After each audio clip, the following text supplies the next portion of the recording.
The alien high executive's voice echoed through the plaza, cold and absolute. Pick one sister human, the other will be executed now. In that moment, my entire mission, my loyalty to Earth, everything I believed in shattered. I had seconds to decide who would live and who would die, with the fate of two civilizations hanging on my choice. The fortress swallowed him the moment he stepped through the outer gates. What Earth hailed as a diplomatic breakthrough was a meticulously crafted death trap, its promise of peace nothing but polished steel hiding a blade. Commander Alex Mercer moved through the grand hall with a negotiator's calm posture, every step measured, his special forces training coiled tight beneath the surface.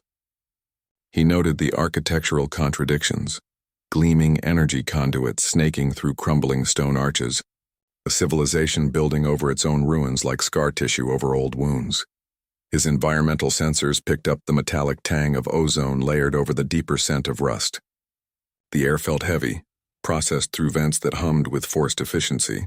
Every corridor branched into identical passageways, the layout deliberately confusing, designed to disorient and isolate anyone who didn't belong. Floor patterns shifted subtly underfoot, and ceiling heights varied without reason, creating a sense of unease that went deeper than unfamiliar territory. His comlink crackled once with static before dying completely. The heavy doors behind him sealed with a finality that echoed through the stone hall.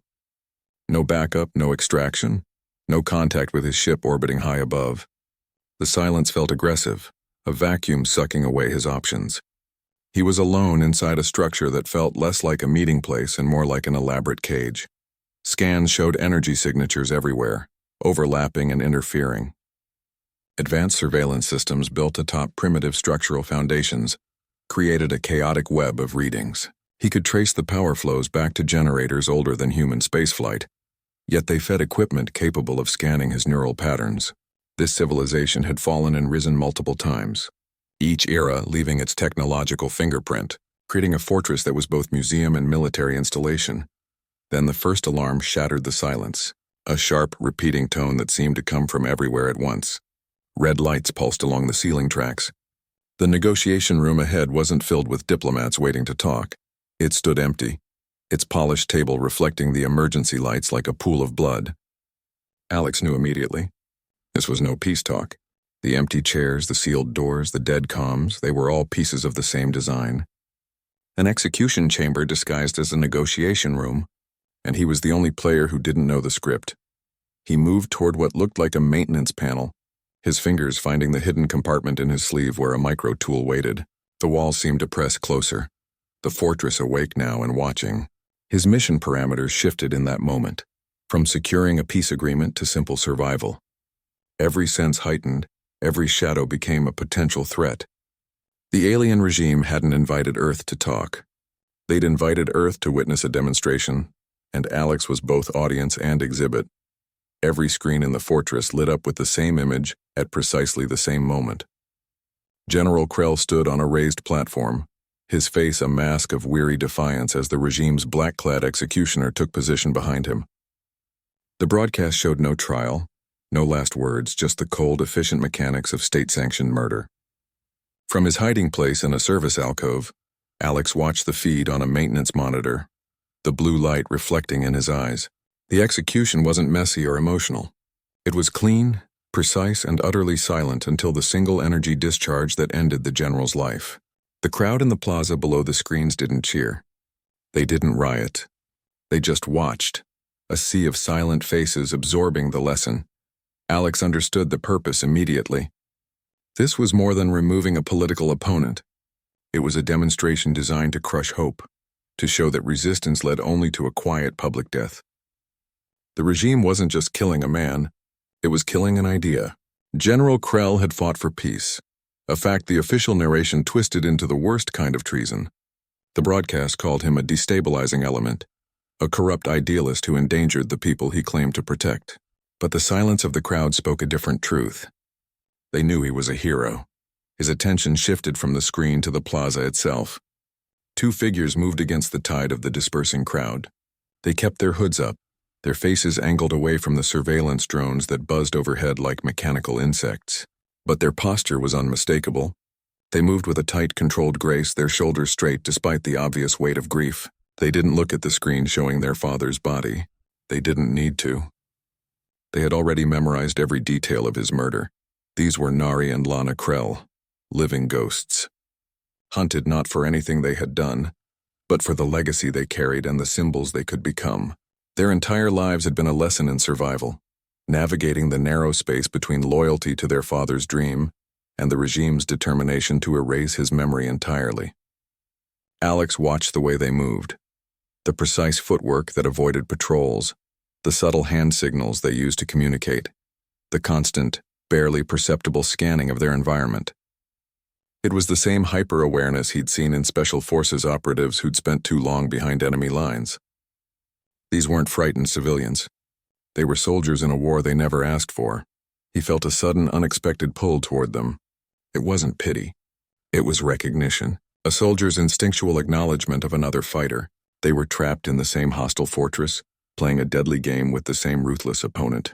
His mission brief had mentioned potential resistance contacts, assets to be utilized for intelligence. But these women weren't assets. They were the heart of the conflict, the living proof of everything the regime was trying to destroy. To understand this world, to have any chance of surviving it, he needed to understand them. They held the key, and they were slipping away into the shadows. He tracked their movements through the ventilation system, the scent of ozone and metal growing stronger as he followed their trail. The maintenance shaft was narrow, barely wide enough for his shoulders, the walls cold against his back. He found them crouched behind a humming power converter, their bodies pressed into the shadows. Nari's blaster was aimed at his chest the moment he rounded the corner, her finger tight on the trigger. But her eyes held no aggression, only a deep, weary exhaustion that spoke of too many nights spent running. Lana mirrored her sister's stance, but her hands trembled slightly, the barrel of her weapon dipping almost imperceptibly. Nari spoke first, her voice a low, urgent whisper that cut through the hum of machinery. "We know who you are. Earth's operative." She didn't lower her weapon, but her gaze measured him, calculating risk and intention. "I am Nari Krell. This is my sister, Lana. Our father was the man they executed an hour ago." The admission hung in the cramped space, raw and unprotected. They didn't ask for his help. They didn't plead for sanctuary. Instead, Nari reached into a pouch at her belt and pulled out a data crystal. This contains schematic overlays the regime's scouts don't have. Access shafts, power relay bypasses, patrol blind spots. It's yours. No conditions. Alex's training screamed at him. His mission parameters were clear. Gather intelligence, avoid local entanglements, prioritize extraction. Command would classify this as a high-risk diversion. Taking the crystal meant accepting responsibility for them. Leaving them meant condemning them to the patrols already sweeping the lower levels. His mind calculated the odds, the timelines, the repercussions. But another part of him, the part that had joined the service for reasons deeper than orders, listened to the quiet despair in Nari's voice and recognized the weight she carried. Lana's hands shook as she spoke, her words barely audible over the thrum of the converters. "Our mentor was taken last week. They executed him in the same plaza.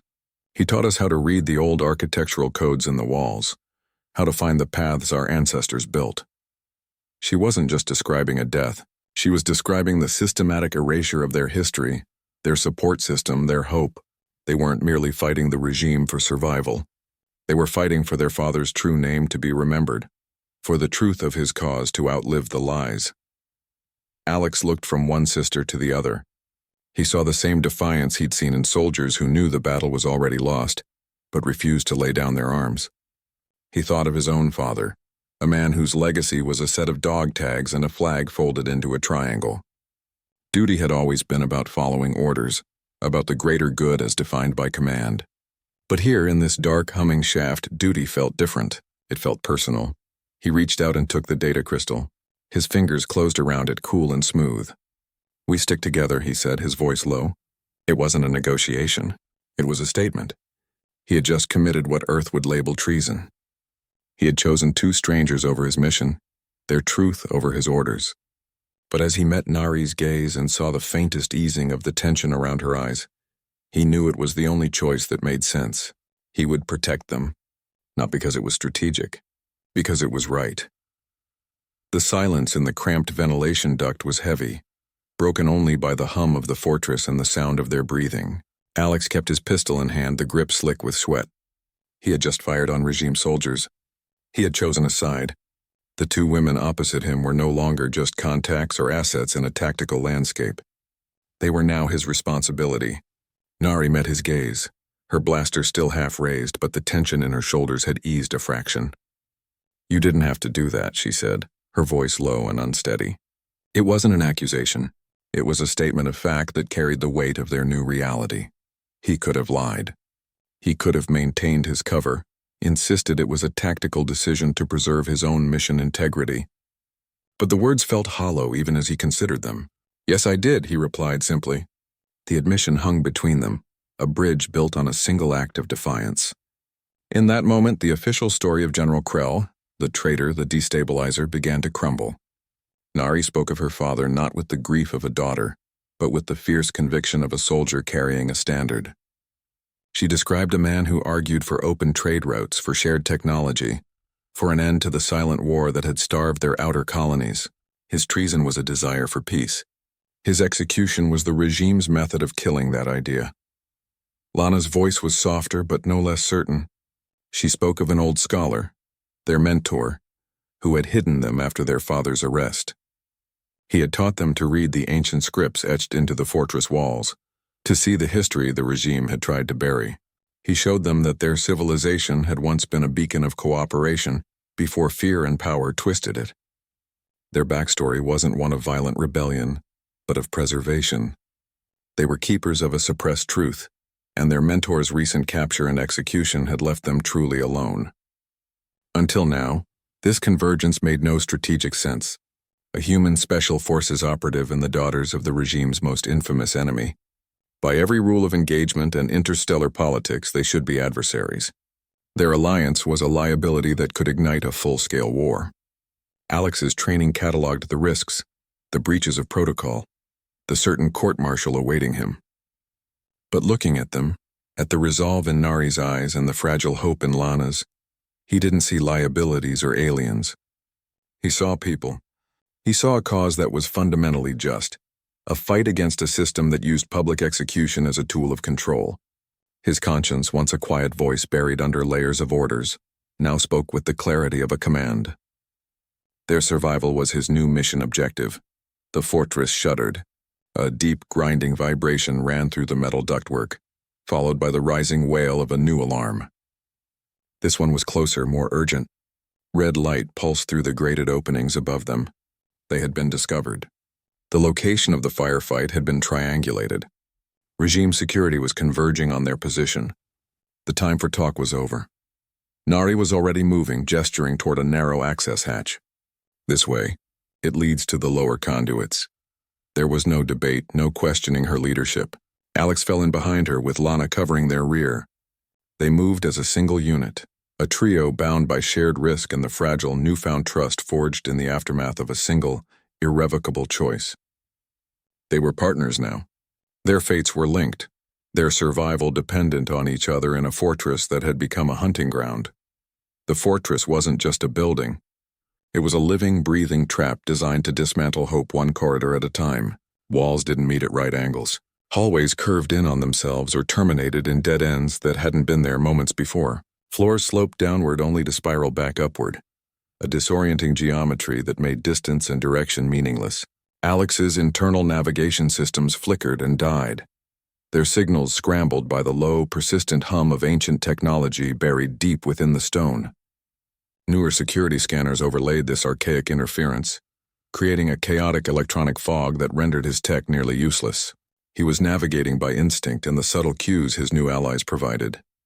Lana moved with quiet certainty, her fingers tracing almost invisible markings scratched into the walls at junction points. A series of lines here, a broken circle there, a secret map left by generations of dissenters, etched into the very bones of the fortress the regime now occupied. She led them away from the wide, monitored thoroughfares and into the forgotten arteries of the structure. They slipped into ventilation shafts where the air was thick with metallic dust, the grates cold against their palms. They crawled through maintenance tunnels barely wider than their bodies, the darkness punctuated only by the faint glow of emergency strips and the occasional skittering of native insects that had made the walls their home. Every point of transition was a moment of maximum vulnerability. A door wasn't just a door. It was a potential pressure plate or a trigger for a localized energy field. A corridor wasn't just a path.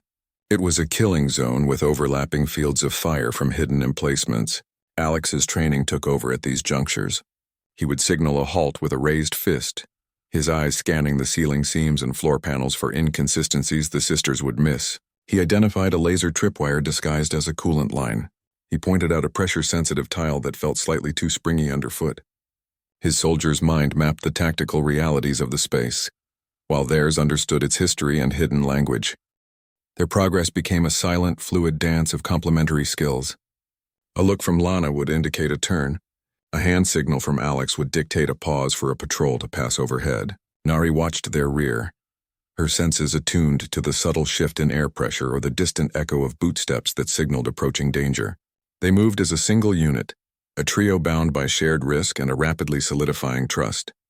They were intruders in a place that wanted to digest them, to break them down into just another set of lost signals and forgotten bones in its deep places. The fortress seemed to react to their presence. A blast door would slam shut a moment after they cleared it. A ventilation fan would whir to life, its blade suddenly accelerated to a lethal speed. It was a maze designed by a cruel intelligence, its patterns meant to confuse and capture. But with each close call, each discovered trap, they learned. They began to predict the logic behind the madness. The left-hand path always led to a surveillance hub. The corridors with blue lighting consistently housed energy conduits that could be overloaded to create diversions. They were the rats, and the maze was vast and hungry. But they were no longer just fleeing blindly. They were learning its patterns, and with that knowledge came the first faint flicker of a chance. They hit a dead end on level 7. A blast shield had slammed down, cutting off the access tunnel they'd memorized from the stolen schematics. The sound of pursuit echoed from 3 different directions, the heavy tread of combat boots growing louder. They were cornered, their backs against cold, unyielding metal. Nari turned to them, her face pale but her voice steady. They expect us to fight, to run. They have procedures for that. She glanced at the approaching shadows cast by the searchlights. They do not have procedures for surrender. It was the most desperate kind of gamble, betting everything on the enemy's arrogance. The regime's bureaucracy was a known entity, a sluggish system of transfers and processing they believed they could exploit. A lower security detention block had a transport bay, a moment of chaos during prisoner intake. That was the window. They would play the part of defeated foes, allowing themselves to be processed, only to break free when they were closer to an escape route.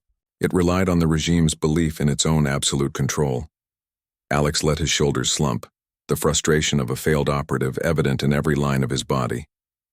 He cursed in low, guttural English, selling the performance of a man whose mission had just collapsed. The sisters became different people instantly. The fierce defiance in their eyes melted into raw, terrified exhaustion. Their postures crumpled, their hands shook. It was a performance honed by a lifetime of hiding in plain sight, a survival skill as vital as any weapon. When the troops rounded the corner, they found no resistance. 3 figures standing with their hands raised, their weapons already discarded on the floor. The lead soldier laughed, a harsh sound in the confined space, and gestured for binders. The cold metal cuffs snapped shut around their wrists. Rough hands patted them down, confiscating their remaining gear. Alex met Nari's eyes for a fraction of a second. The plan was in motion, but the soldiers didn't turn toward the detention blocks. They were marched upward, through grand corridors lined with silent, observing statues of past executives. The air grew colder, the architecture more oppressive. The sounds of the fortress faded into a tense, waiting silence. This was not the path to a processing center. This was a route for parades and proclamations. Alex's soldier's mind, always calculating, ran through the possibilities and found none that ended well. The regime was not following its own rules. Their gambit, their clever exploitation of a known system, had just failed. They weren't being taken to a cell. The heavy doors before them parted with a hushed hydraulic sigh, revealing not a sterile detention area, but the open air of the central plaza. Thousands of faces turned toward them, and standing on a raised platform at the far end, illuminated by harsh spotlights, was the high executive. Her expression was one of cold, theatrical amusement. They hadn't been processed as prisoners. They had been delivered as props for a spectacle. The ground felt unsteady beneath his feet. the careful plan now ash in his mouth. The sharp wind cut across the plaza, carrying the scent of ozone and cold stone. It was a vast open space surrounded by towering obsidian walls, a natural amphitheater designed to make anyone standing in its center feel small and exposed. High above, the high executive stood on a black platform, her figure silhouetted against the artificial sky. Her voice, when it came, wasn't shouted. It was amplified, a calm, cold resonance that vibrated through the air and settled in the bones of everyone present. It offered no negotiation, no trial, no justification. It presented a single brutal fact. Alex must choose which sister lives, condemning the other to immediate execution. The crowd formed a silent, faceless ring around the perimeter. Their features were blurred by distance and shadow, but their presence was a physical weight. There was no chanting, no protests, just a held-breath tension that made the air feel thick and heavy to move through. It was a psychological cage as effective as any force field, a sea of witnesses to a meticulously staged act of control. Nari and Lana stood side by side in the center of the open space. They had been stripped of their outer gear, left in simple, dark tunics. Their hands were bound in front of them, the metal cuffs gleaming under the harsh spotlights. They held themselves with a stillness that was more terrifying than any outburst. Their backs were straight, their chins level. But the truth of the moment showed in the small human details. Their knuckles were bone white where their fingers were clenched. A faint, almost imperceptible tremor ran through Lana's arm. Nari's jaw was so tight the muscle flickered along its line. They were waiting.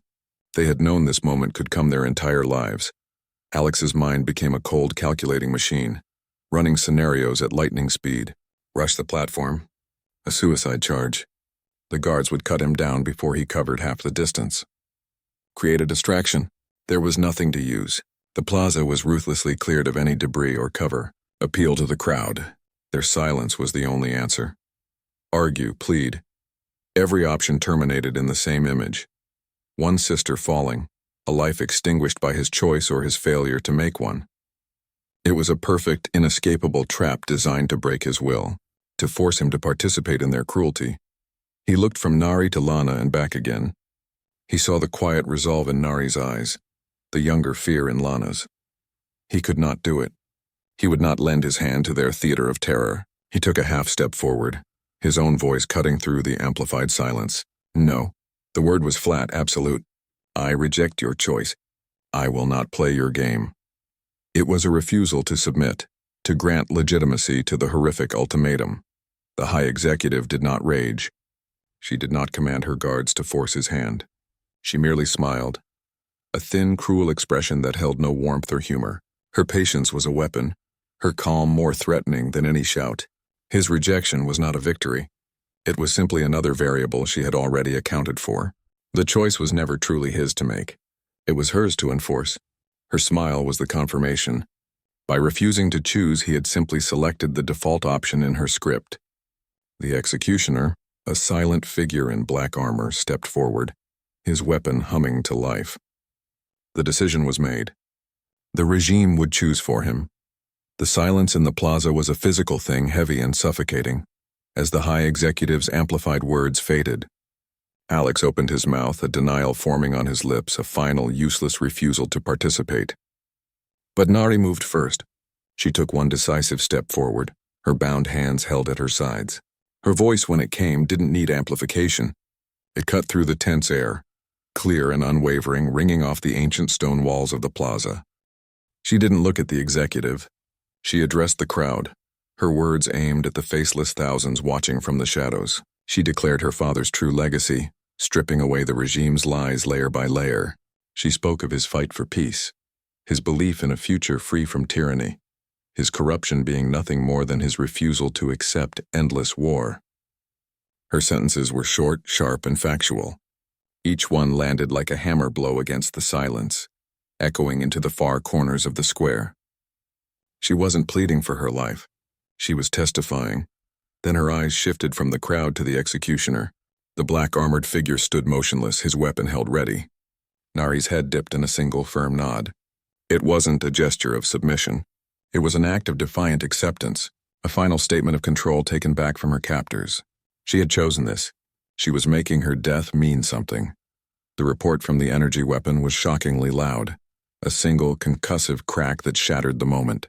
It wasn't the clean hum of advanced tech. It was a violent, primitive sound. Nari's body crumpled to the polished stone floor, the impact echoing faintly after the gunshot. Lana's scream tore from her throat, a raw edge of pure agony. The sound was cut off as Alex's arm locked around her waist, his other hand clamping over her mouth. His soldier's instincts overrode his own shock, his own grief. He hauled her backward, her body rigid with pain as the plaza erupted around them. The perfect, controlled silence of the crowd broke. A murmur started, a low ripple of sound that built into confused shouts, then angry cries. The spectacle so carefully staged to demonstrate absolute power had just been hijacked. Nari's final words hung in the air, undeniable, a seed of truth planted in barren ground. The high executive's cold smile vanished, replaced by a flicker of alarm. Her guards, previously statuesque, shifted uneasily, their weapons lowering slightly as they scanned the now restless crowd. Nari's body lay still on the cold stone, but her sacrifice was already alive. It moved through the people, a current of anger and recognition. The martyr they had been meant to witness as a lesson in defeat had instead become a symbol of unwavering defiance. Her death was not an end. It was a spark thrown into a field of dry tinder, and the first flames of open resistance were already beginning to catch. The first explosion detonated somewhere deep in the fortress's power core, a low grinding boom that shook the stone beneath their feet. The second hit a communications spire, sending a shower of glass and metal cascading down the plaza's far wall. The carefully orchestrated silence of the execution shattered into 1,000 panicked fragments. Screams erupted not of terror now, but of raw confusion and surging chaos. The crowd, once a docile audience, became a swirling, directionless mob. Emergency lighting snapped on, casting the plaza in a frantic strobe of red and white, plunging the high executive's platform into shadow and blinding the guards who tried to regain control. Alex didn't think. He moved. His arm tightened around Lana's waist, pulling her against him as he turned into the tide of fleeing bodies. She was a dead weight, her body rigid, her eyes fixed on the spot where her sister had fallen. He used the crowd as a living shield, letting the surge of people carry them toward the perimeter. He kept his head down, his shoulders low, making them just two more frightened figures in a sea of chaos. The guards shouted orders that were swallowed by the noise, their weapons held high but unable to find a clear target in the churning mass of humanity. He spotted the access point, a half-open maintenance hatch partially concealed behind a toppled statue. He shoved through the last few people, dragging Lana with him. They spilled through the hatch and he slammed it shut behind them, engaging the manual lock with a hard twist. The roar of the plaza muted to a dull, distant thunder. They were in a narrow service tunnel, the air thick with the smell of dust and old oil. The only light came from a single, flickering strip along the ceiling. The silence was immediate and oppressive. Lana sank to her knees on the grimy floor, her breath coming in ragged, silent hitches. She wasn't crying. She was just broken, her spirit shattered by the echo of that single gunshot. Alex let her be for a moment, his own hands trembling as he assessed their position. The grief was a physical presence in the cramped space, a weight he could feel pressing down on his own chest. His mission, his orders, the entire complex web of interstellar politics, it had all burned away in that plaza. Only one objective remained, simple and absolute. Keep her alive. He pulled her to her feet. She didn't resist. She moved like an automaton, her steps slow and uncoordinated. He pushed them forward, deeper into the labyrinthine network of passages. These tunnels were older, their walls rough-hewn rock instead of polished metal, the air growing cooler and damper the further they went. They were moving away from the heart of the fortress, descending into its forgotten foundations. After what felt like an hour of silent, stumbling progress, the tunnel ended. It didn't terminate in a wall or another hatch. It opened into a vast circular chamber. The air hummed with a deep resonant energy that vibrated in his teeth.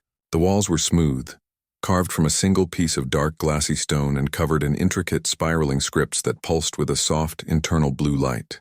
In the center of the chamber stood a raised dais of the same material, its surface a complex matrix of crystalline nodes and channels that glowed with the same gentle radiance. This was not a maintenance area.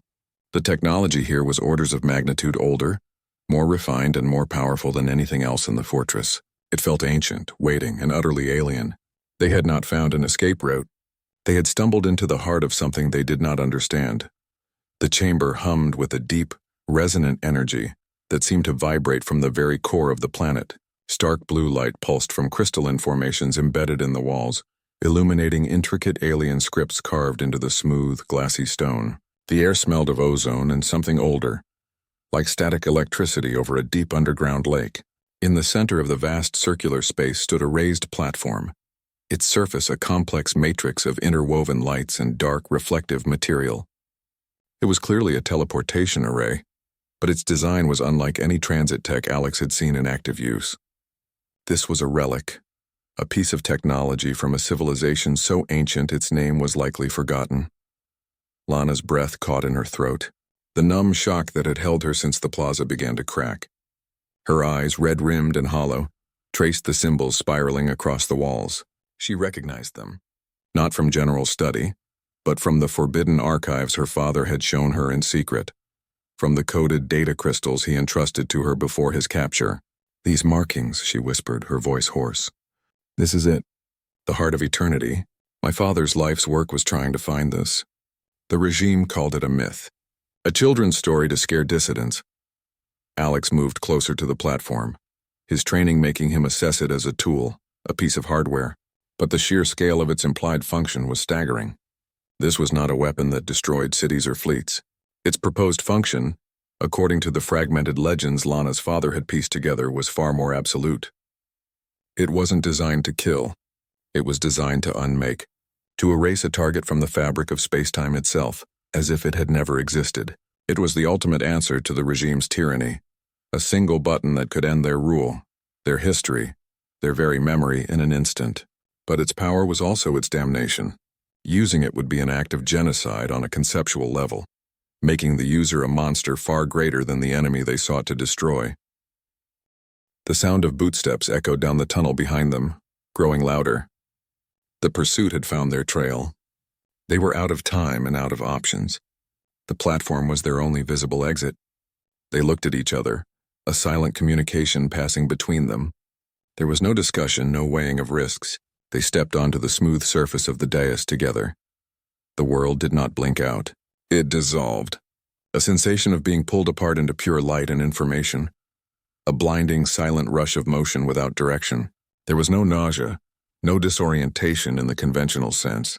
It was a total, overwhelming reconfiguration of being. Then just as suddenly it stopped.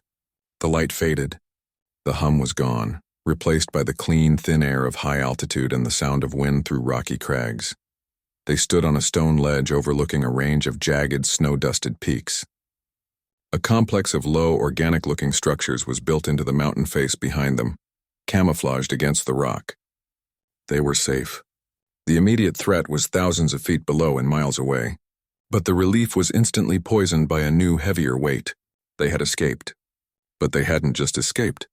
They had brought the means of ultimate destruction with them. The heart of eternity was not a location they had left behind. Its control interface was a portable module Lana now held, its surface still faintly glowing.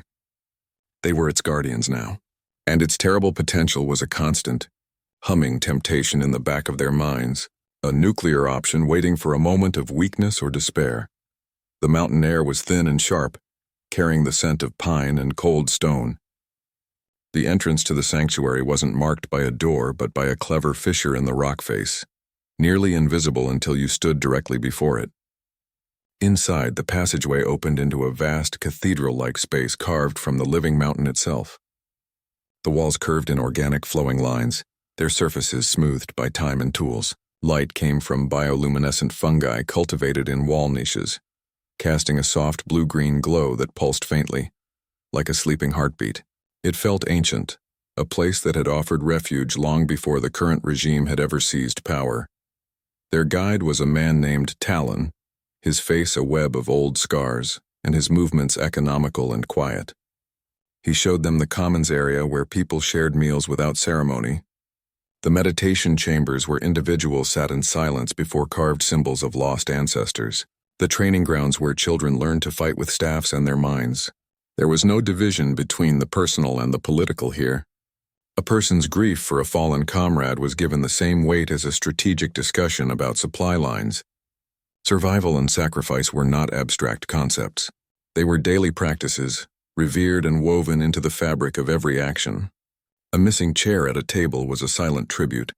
A shared look of understanding was a pledge of continued defiance. For Lana, the sanctuary became a space where her grief could finally exist without apology. No one offered hollow condolences or looked away from her pain. They met it with a quiet recognition, a shared understanding of what it meant to lose someone to the regime's cruelty. She began to speak of Nari in the present tense, keeping her sister's presence alive through stories of their childhood, their training, their stolen moments of laughter in the dark. The crushing weight that had made her movements mechanical in the days after the plaza began to lighten, not because the grief was gone, but because it was now being held by more than just her own hands. Alex found the culture harder to navigate. He was used to chains of command, to orders and clear objectives. The Resistance's directness felt confrontational. A young fighter would openly question his tactical suggestion without any deference to rank. An elder would ask him about his feelings regarding Lana, in the same tone they would ask about his marksmanship skills. The merging of the emotional and the strategic was a constant low-grade dissonance for him. His training had taught him to compartmentalize, to lock away personal feelings to ensure mission clarity. Here, those feelings were considered vital intelligence. In this pressurized environment, his bond with Lana deepened. Their conversations in a secluded alcove overlooking the valley were no longer just about escape plans or enemy movements. They spoke about their fathers, about the different kinds of duty they had been taught, about the silent fears they carried. She once told him that her grief for Nari and her desire for a future were not two separate things fighting for space inside her. They were intertwined, each giving shape and purpose to the other. Her love for her sister fueled her hope, and her hope honored her sister's memory. It was a worldview that felt foreign and revolutionary to him. Their relationship became their anchor. A private glance across a crowded room could steady his nerves. A brush of her hand against his could pull her back from a dark memory. It was a personal lifeline, a small pocket of peace in the midst of a war. But it was also a political fact. Talon and the other leaders watched them, understanding that the human soldier and the Krell heir represented a powerful symbol. A unified front, a bridge between species. And through it all, the heart of eternity remained. The control module rested on a stone plinth in a secured chamber, its soft blue glow a constant silent presence in their periphery. It was the unspoken question in every strategy meeting, the ghost at every meal. Its power was the ultimate solution and the ultimate corruption. They had to decide. Would they become the guardians of this terrible knowledge, locking it away forever as a monument to restraint? Or would they become the hand that wielded it, using absolute power to break their enemy once and for all? The weapon didn't hum or vibrate. It just waited, its potential a cold weight in the heart of the warm, living mountain. The air in the chamber was cold and still, the only light coming from the soft, persistent glow of the heart of eternity's control module. Lana stood before it, her hand hovering just above the activation interface. The smooth, crystalline surface felt warm, humming with a power so absolute it made the air itself feel heavy. With one gesture, one press of her palm against that panel, she could end it all. The war, the regime, the constant grinding fear. She could avenge her sister, secure her people's future, and fulfill her father's life's work in a single decisive act. The temptation was a physical pull, a promise of finality that was almost too sweet to resist. The faces of the high executive and her ministers flashed in her mind. They deserved eradication. They had earned this nothingness. But another face surfaced, clearer and more powerful. Nari.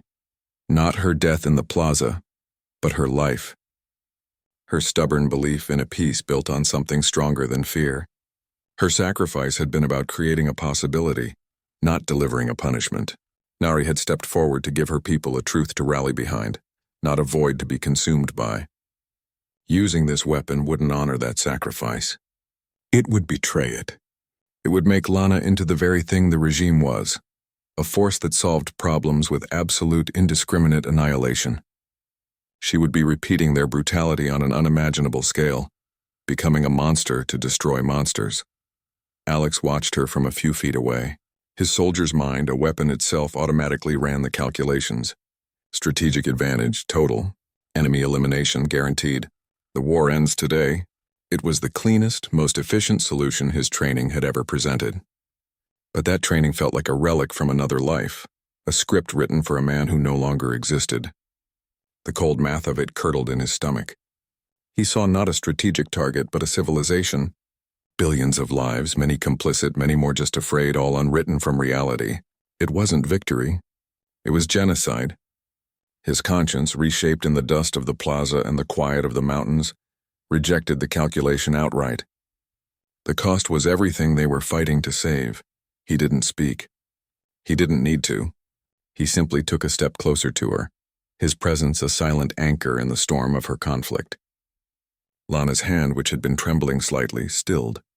Her fingers, which had been centimeters from committing the ultimate act, slowly curled into a fist. She let her arm fall back to her side. She turned away from the console, the decision made not in a grand speech but in the quiet turning of her body. The soft blue glow of the weapon lit the side of her face, highlighting the tear tracks she hadn't realized were there. They would find another way, a harder way, a longer way, a path that wouldn't leave a smoking crater where a civilization once stood. It would be a path that honored Nari's memory by building what she believed in, not by destroying what she hated. Their commitment to each other, forged in fire and grief, solidified into a new pact. It was a commitment to ethics over expediency, to building instead of breaking. Their love for each other became the foundation for a greater principle. In a universe that offered them a button to erase their problems, they chose the harder work of solving them. Their weapon would not be the power to unmake reality. It would be their restraint. And in that moment, that refusal felt more powerful than anything the ancient device could ever produce. The mountain winds carried a new sound, the deep thrum of gravitic drive settling on a high alpine plateau. Earth's fleet had arrived. The lead shuttle disgorged a squad of soldiers in crisp black armor, their movements synchronized and efficient. At their head was Major Diana Foster, her uniform impeccable, her expression one of focused assessment. Her orders were clear. Priority 1, secure the missing operative, Commander Alex Mercer. Priority 2, gather all viable intelligence on the fallen regime and any strategic assets. Her eyes scanned the organic curves of the mountain sanctuary, not with wonder, but with a cold, calculating gaze, already categorizing it for her report. Her briefing with Alex and the Resistance leadership took place in the Great Hall. The air, once filled with the quiet hum of shared purpose, grew tense and formal. Alex stood beside Lana and Talon, the map of his recent hardships written plainly on his face and worn gear. Foster listened as he summarized the situation, her focus locking onto one detail, the heart of eternity. She didn't see a genocidal threat or a philosophical burden. She saw a strategic asset of unimaginable value, a tool, something to be transported to a secure Earth facility, reverse-engineered, understood, and ultimately controlled. Her questions were sharp, precise. Yield estimates, activation parameters, containment protocols. Alex's answers were a flat rejection of her premise. He described its function not as a weapon, but as an abomination. He emphasized the moral cost, the irreversible nature of its effect. He argued that its very existence was a test of a civilization's right to survive. To treat it as just another piece of hardware was to fail that test before even touching the controls. Colonel Brenner, Foster's second-in-command, weighed in with a cooler, transactional perspective. He saw the alliance with the surviving resistance as the primary asset. Their local knowledge, their control of the territory, their symbolic value. Acquiring the weapon risked alienating them, poisoning the well before they could draw any water from it. The weapon was a high-value prize, but the alliance was a sustainable resource.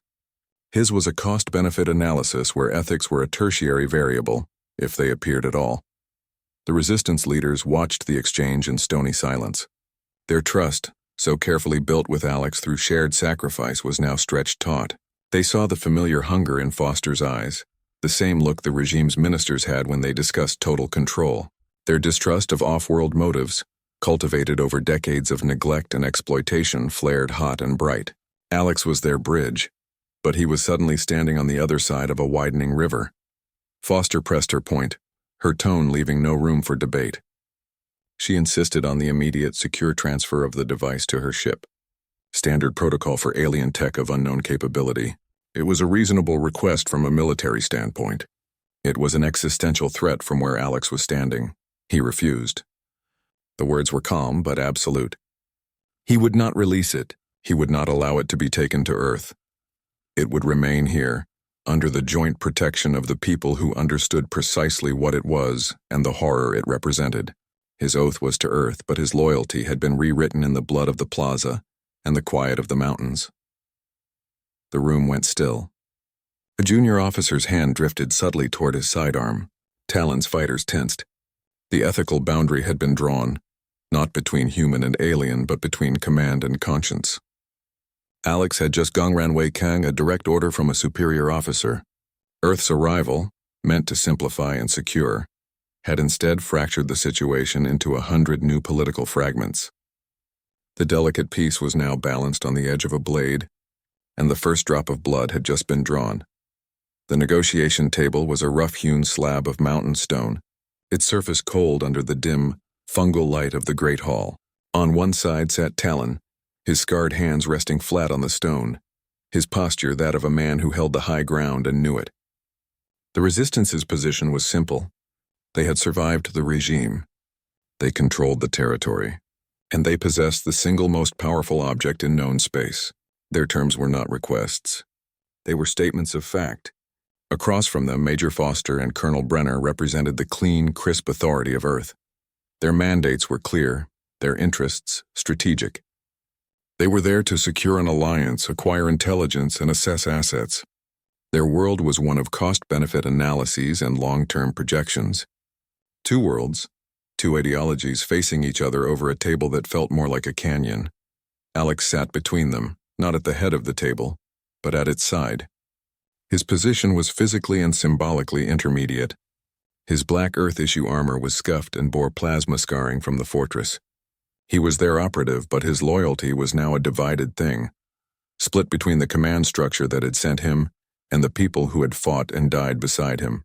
He translated not just language, but intent. He reframed Talon's blunt demands into strategic value for Foster. He explained Foster's cold protocols into terms of trust and shared risk for the Resistance. Every word felt like walking a blade's edge. Lana did not sit. She stood by the entrance to the chamber, a silent observer. But her presence was a weight that tilted the entire conversation. She was a living reminder of the cost. The empty space beside her where her sister should have been was more powerful than any political argument. She didn't speak until the debate over the Heart of Eternity grew most heated, Foster insisting on its removal for safeguarding. Then Lana's voice, low but clear, cut through the technical jargon. My father believed that cooperation between species was the only path to lasting peace. She didn't look at them. She looked at the weapons containment case. He died for that belief.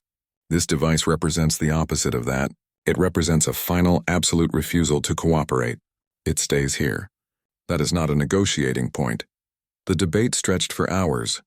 They argued over training protocols for resistance fighters, the sharing of non-classified sensor technology, the establishment of secure supply lines for food and medicine.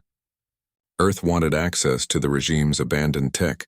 The Resistance demanded guarantees of protection from any remaining loyalist factions. But every discussion circled back to the weapon. It was the immovable object at the center of the room. Foster finally conceded, not out of a change of heart, but from a colder calculation.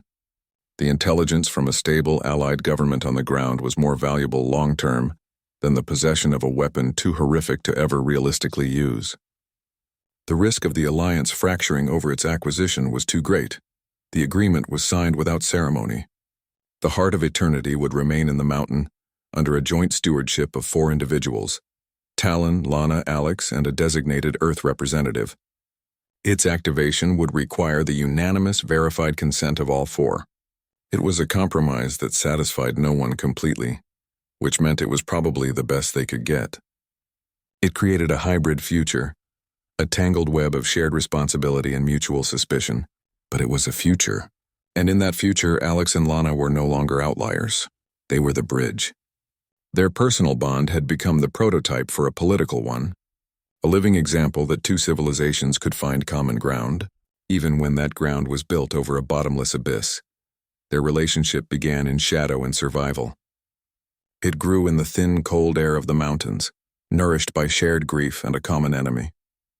It deepened away from the strategy tables and security briefings in the quiet moments between crises. They walked the high mountain paths overlooking the valley, the wind pulling at their clothes. Their conversation wasn't about love. It was about their fathers. About the weight of a name, about the different ways they had learned to carry fear. Alex spoke of duty as a set of orders, a chain of command. Lana described it as a debt to the dead, a promise to the living. Their cultural differences were not obstacles. They were points of connection, things to be explored and understood. Her directness could still startle him. She asked questions Earth culture would consider private, intrusive. She wanted to know how he felt about the people they had lost. She asked about his fears for the future in the same breath as she discussed patrol rotations. For her, the emotional and the tactical were part of the same whole. You could not plan a tomorrow without understanding the heart of today. He learned to match her candor, to strip away the layers of military reserve. He found a strange relief in it. There was no guessing, no subtext, just truth. She confessed her feelings first. They were standing at the lookout point, watching the twin moons rise over the peaks. There was no grand speech. She simply turned to him, her face pale in the moonlight, and said, "I feel safer when you are here. Not just from soldiers, from the quiet." The words were simple, unwavering. They held no expectation, only a statement of fact. It was the most honest thing he had ever heard. He had no polished response. His own feelings were a tangled knot of protectiveness, respect, and a deep, anchoring affection he had no name for. He looked at her, at the quiet strength in her posture, the grief she carried without letting it break her, and he knew his answer. "So do I," he said. His voice was rough. The commitment he made in that moment felt more binding than any oath he'd ever sworn to Earth. It extended beyond duty into something entirely new. Devotion. Their partnership became the living proof their alliance needed. It was one thing for diplomats to sign agreements. It was another for a human commander and a Krell heir to stand together, their hands linked, presenting a united front. They were a symbol that transcended species, a testament to the possibility that the ruins of the old world could be used to build something new. Their personal bond became a political asset, a quiet engine of trust that made the difficult negotiations possible. Emotion and politics, once separated by his training, now coexisted. They strengthened each other. The plan was for them to split their time. His new role as liaison would take him back to Earth for periods of consultation and debriefing. Her position as ambassador would begin its work on her homeworld. They would live between stars, their love story becoming a thread woven into the larger narrative of two civilizations learning to trust. It wouldn't be easy. The ghosts of war and the scars of loss would travel with them, but they would face it together, building a future from the ashes of the old, one quiet understanding at a time. The air in the capital no longer carried the scent of ozone and fear.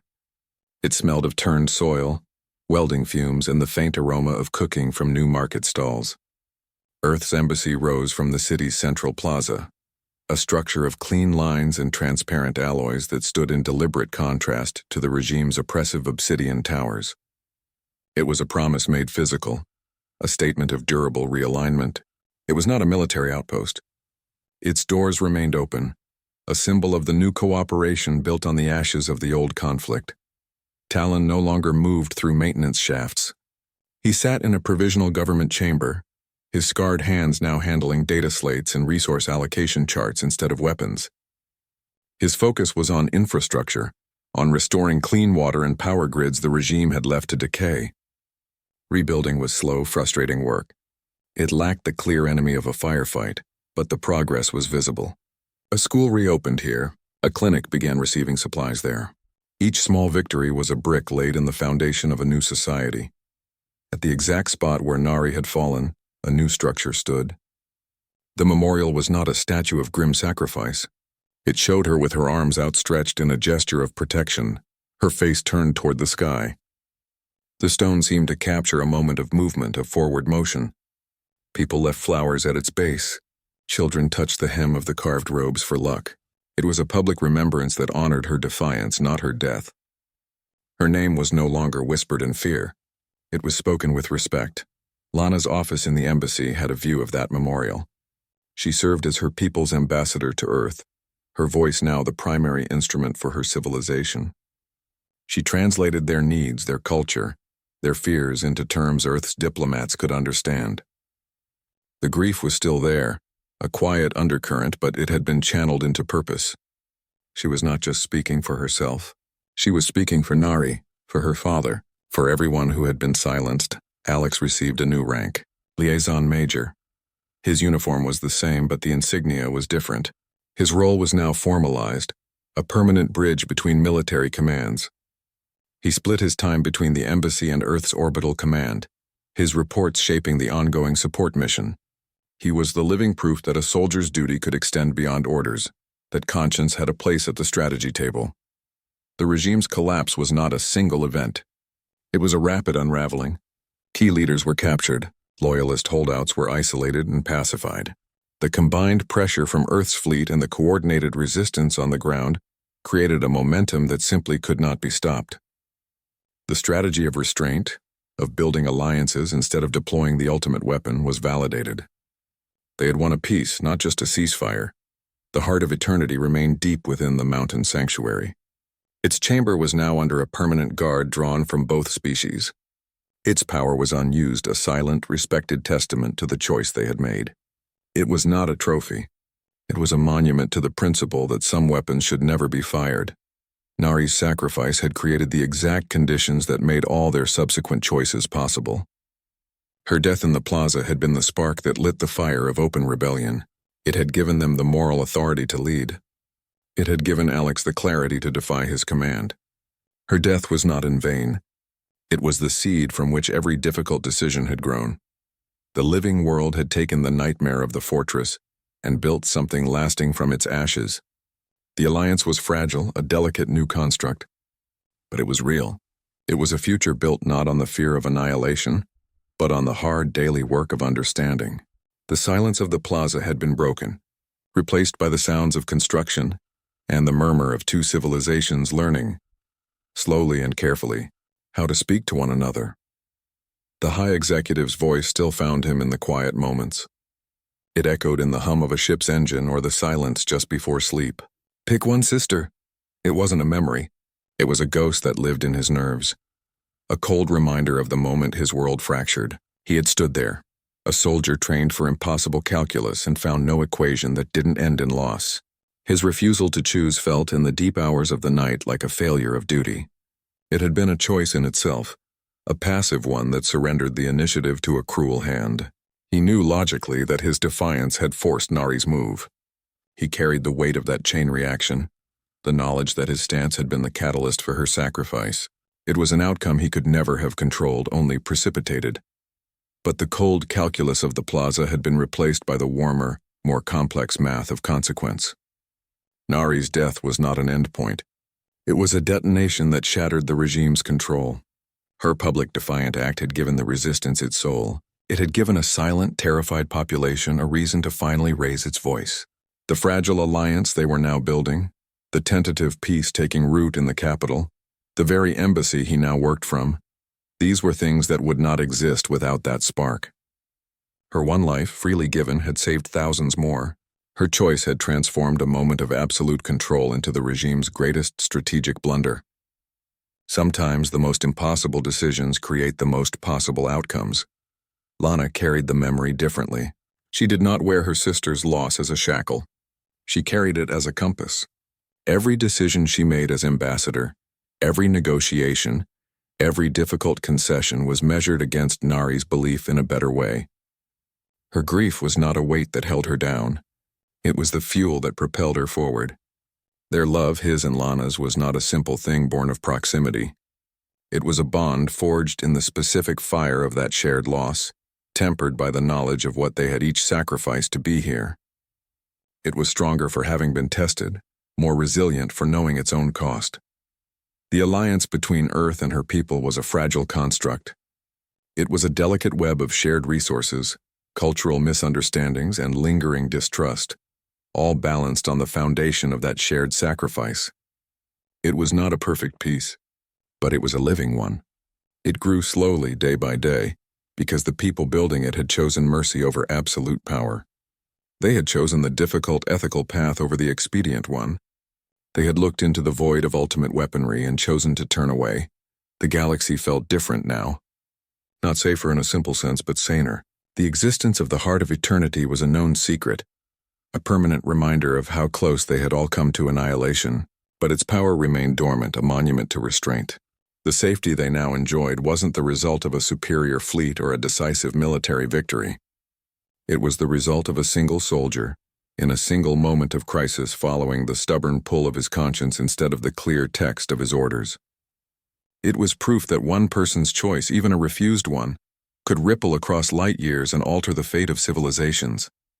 The ghost of that decision would always be with him, but he had learned to listen to its lesson, not its accusation. The twin moons cast their light over the newly renamed capital, their glow reflecting off the clean, transparent surfaces of Earth's embassy. Alex and Lana stood on the high observation deck, their hands linked. Below them, the city was a pattern of soft lights and quiet movement, a far cry from the oppressive darkness and silence of the regime's rule. They looked out not just at a city, but at a shared horizon, a future that stretched across planets and star systems. Their love was no longer a private thing. It had become a tangible testament, a living example that unity wasn't just a diplomatic term. It was a choice made every day in every small action, between two people who had decided to build a bridge where a wall once stood. Deep within the mountain sanctuary, the Heart of Eternity rested in its shielded chamber. It was no longer a plot device or a weapon to be won. It was a symbol, a monument to the wisdom of restraint. Its terrible power was acknowledged, its potential understood, but it was held in check by a pact stronger than any containment field. It represented the collective decision that some doors once opened could never be closed. Its silent presence was a permanent reminder that true strength lay not in the capacity for destruction, but in the will to resist it. In the plaza below the embassy, Nari's memorial stood under the open sky. The stone figure seemed to watch over the city she had helped liberate, her outstretched arms a gesture of protection, not defiance. People moved past it on their daily business, some pausing to touch the base of the statue, others simply nodding as they passed. It was not a shrine to grief. It was a touchstone for hope, a permanent reminder of the exact cost of the fragile peace they now enjoyed. Her sacrifice was the foundation upon which every new building, every new agreement was constructed. The regime was gone. Its symbols had been torn down, its leaders captured or fled. The brutality that had defined this world for generations had been replaced by something fragile and new. It was a tentative hope, a cautious cooperation that was still learning to walk. There were disagreements, misunderstandings, moments of sharp distrust that flared like old wounds. The peace was not perfect, but it was alive. It was a process, not an endpoint, demanding constant work and unwavering commitment. Their story, from the execution plaza to this quiet deck, proved a single powerful truth. Unity between species was not a fantasy. It was a difficult, messy, painful possibility. It demanded everything they had to give and then more. It demanded the life of a sister, the shattering of a soldier's identity, the constant navigation of two cultures that saw the universe through different eyes. But it was worth the fight. It was worth the sacrifice.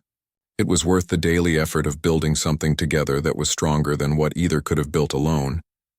The galaxy, which had once felt vast and cold and full of unknown threats, felt different now. It felt smaller, its distances bridged by understanding. And in that smaller galaxy, the possibilities felt infinite. The stars were no longer just points of light in a hostile void. They were destinations on a shared map, a frontier they would now explore together. Nari's choice in that plaza was not an ending. It was a seed. Her sacrifice created the possibility for everything that followed. The alliance, the peace, the fragile new future taking root on her world. It was the one act that could not be controlled or predicted, a moment of pure agency that changed the course of two civilizations. The most impossible choices don't just test us. They reveal who we are at our core, and sometimes, if we're brave enough to make the difficult call, they reveal a path forward no one else could see. What choice would you make if everything depended on it?